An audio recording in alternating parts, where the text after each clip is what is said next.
Excellent. Hello, fellow puppet makers. Someone asked me how I did the hair for my storyteller.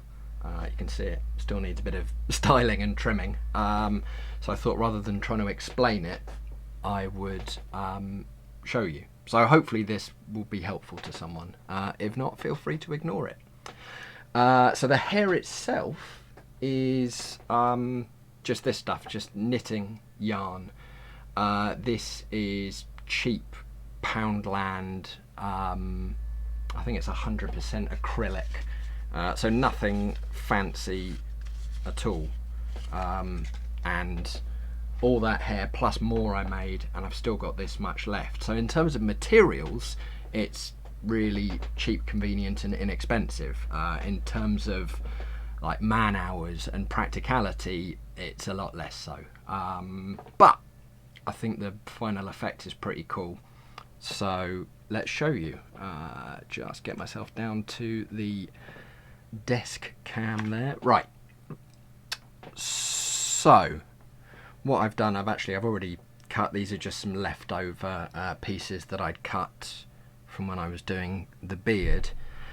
So what you want is you want to cut your pieces of yarn to twice the length that you want the final hair to be. Maybe a little bit more so that you can trim it back.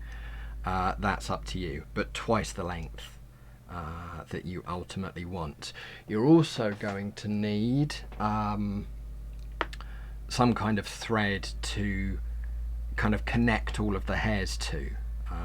I use just polyester sewing thread of a similar colour. I don't think the colour particularly matters because you don't really see it, but for the sake of demonstration, will this make it easier or harder? I don't know. I'm going to use a length of this just because it's going to be a little bit easier to see, even if the fact that they're the same colour might confuse things. So what you're going to want to do, this yarn is made up of 3 separate strands all wound together, so you're going to want to separate those. So the way I do that, I just pinch hold of the end and twist it against itself. I don't know if the camera is going to be able to pick this up at all. Yeah, it's focusing in the wrong places. You're going to have to take my word for this, but if you twist it against the way, so untwist it essentially, you'll end up seeing the strands just kind of running parallel to each other rather than wound round. Once you've got that, just get in there, separate one of them off. Now if you're lucky, you can just pull and it will all separate. Doesn't always work that cleanly though. So what I tend to do, I tend to grab sort of the single piece and the 2 other pieces in my hand, and I will continue to untwist the rest of it, and it should come apart quite nicely. Let me just finish this piece. So untwist, separate the strands. Oh, there you go, that was lovely. From there, what I tend to do, because obviously each of these strands is made up of loads of tiny little fibres, all running alongside each other, and those fibres aren't always, in fact they'll rarely if ever be the full length of the strand. So you want to make sure that it's not just going to come apart, because sometimes, that one's pretty good, I just give them a little gentle pull. That's pretty good. And that one just came apart because the fibres sort of didn't run the full length of it. So if it's going to come apart like that, I'd rather it does it now than either when I'm trying to tie it or later on once it's glued onto my puppet. So sometimes you'll just find that, like, out of a section that you've unravelled, none of the 3 pieces will be suitable. Sometimes all 3 are. There's going to be a bit of waste, but it's just the nature of the beast, unfortunately. So from there, once I've got these, I'm going to tie them round the main thread. Again, just for demonstration, let me use a slightly thicker piece that you'll hopefully be able to see. Nice sharp scissors. A little bit clearer. So the way this works is I'm going to match up my ends, find my middle, and trying to do this in a way that you'll be able to see it. I'm going to feed the middle loop underneath my kind of cross string there. Then I'll take the ends, do this at an angle, that might be easier for you to see. I'm going to lift up the loop, I'm going to go over the cross thread under the loop, pin it down and pull. So you get a little, I wish I knew what the name of that kind of knot is.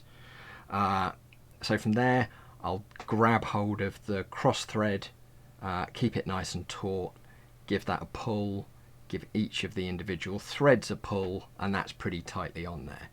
What you want to avoid, I've found, is just pulling like this, because the cross thread will kind of get pulled into the knot and it will just be a big horrible tangle.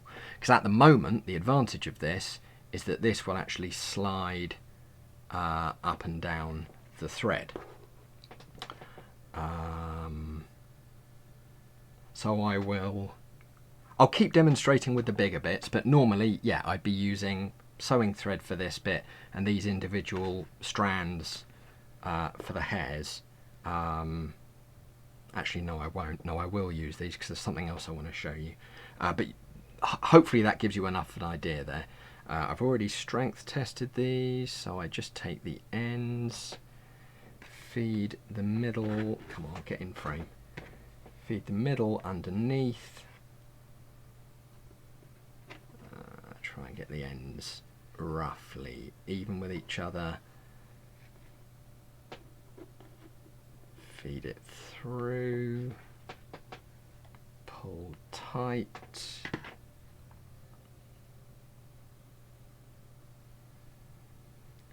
pull the individual strands, and then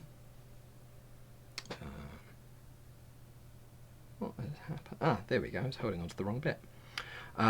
There, once you put your second one on, you can just slide it up the thread so it butts onto the first one. But I'm going to keep them separate for now,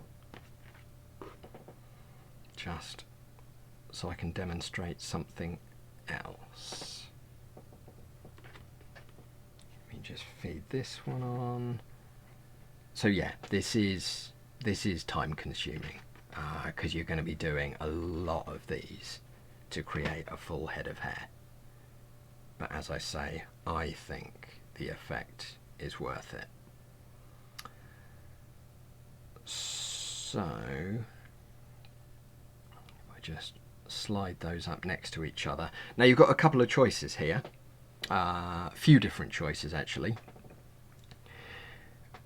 With these hairs, if you were to dunk them, and I'd probably do this before threading them onto the string, if you were to dunk them into hot water and then lay them out and let them dry, it would take the crinkle out of them and you'd end up with like much straighter hair. The other thing that you can do, you'll see here, obviously I've got a very different hair effect on the beard from the head, is you can take a pet hair brush if you want sort of fluffier hair, and pinning down where they're knotted because you don't want to just pull them straight off the string. You can brush it out. Now you'll get a lot will just come off, will come away, and it seems like there's get it out of it. Seems like there's hardly anything left on there, but once you've got several layers, several hairs, several strands attached onto there, you can brush it out and you just get this really nice, light, fluffy kind of Santa beard kind of effect. You can see up near the roots there, it's still quite crinkly and a little bit thicker, I possibly could have brushed that out more, but I quite like that effect. And it still has the texture, it still has the crinkle, because I didn't dunk these in hot water to straighten them. So once you've done that, you will end up with, this is going to be the moustache. I've not attached it yet. I did have a wispier one, more like the beard, but I don't know what I've done with it. Probably thrown it away by this point. Anyway, for attaching it onto the actual puppet, I use my little practice carving that I did at the start of the course that feels like yesterday and 2 years ago somehow. You can see, hopefully, that where the hairline is, I've used my V gouge and cut a groove where I want the hairline to be. Because basically I didn't want the hair to look like it was just stuck on there. I wanted it to look like it was growing out of the head, so I wanted to kind of embed it a little bit. Now if you look, let me do a couple more of these thicker ones just to show you what I mean here. Because I'm not sure just one will get the point across very well.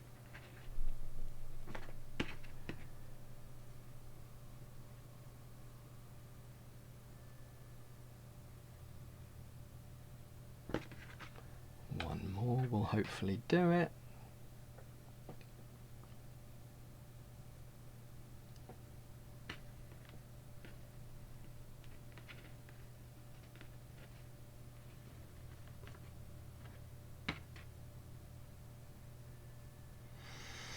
So, God, again, I don't know whether this camera is going to be able to pick this up. I might have to take a photo to demonstrate it. Even though it's not quite in focus, you can kind of hopefully see where they're joined on. You can see at the top here the 3 loops that you fed through. Now I don't like that as a final look for a hairline, because it looks like a knot. It looks like it'll look like a wig. But if you turn it round, assuming you've kept this cross string the same way up all the time you've been threading them, you'll see that you don't have that. You just have straight strands going around the string that kind of interweave with the straight strands that come down. It looks a lot more hair-like and a lot more natural. So that's the side that I want to have visible, right? So all around here, this whole front edge, that is that side, the side without the loops. If I take you behind the scenes, and again, you probably won't be able to see this because of where it's been glued in, which means it's probably not necessary, but I was kind of figuring it out as I was doing it, and I didn't want to risk doing it wrong. But on this back edge is all loops. I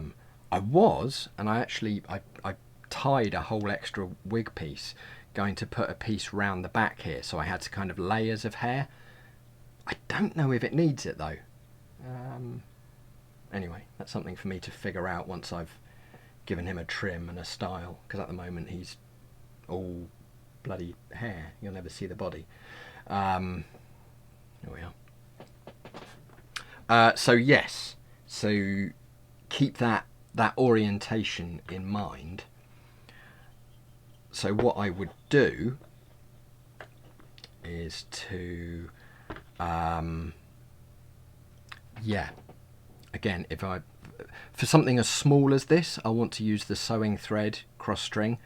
For this, for showing you, doesn't matter so much, but what I will do is I will take the end of the cross string, thread it around just the outermost strand of hair, and tie a little knot. I'm going to thread it through twice just to keep it secure. Obviously on here that makes quite a big knot, But that means, like, none of this is going to be under stress, but I don't want these things that I've tied on sliding off the thread. So on here it's quite a big, unsightly, ungainly knot, but once you're down to that scale using sewing thread, you're never going to see it. So which way round have I got this? Yeah, so this is the good side, this is the facing side. So what I will do, I would start at one end of where I want it to be, with the facing side kind of down onto the scalp, so that when it gets brushed back, it will look the part. And I'm just going to take some super glue, run a little bit of super glue into the groove that I cut with the V-gouge. I'm being really careful to stick the thread and not my fingers. Oh, trim off the excess, because we don't need that now that that's tied. So again, good side that will be at the front, down on the face. And I'm going to push it down into there, let that glue dry. Now obviously this isn't going to look great because it's really thick, hefty threads, which might be what you want, that's fine, but you'll need to make sure that the groove that you cut into your puppet head is deep and wide enough to hold the knots. Obviously being super glue, that's dried pretty quickly, so then I can just kind of brush it back. Where's my camera? There we are. And you'll start to get an idea. Now obviously I would do it little section by section, feeding the next bit in, next bit in, next bit in, all the way round, and end up with a pretty cool hairstyle. I hope that's useful to some of you, and good luck in the rest of your puppet making. I'll see you on Monday. Cheers.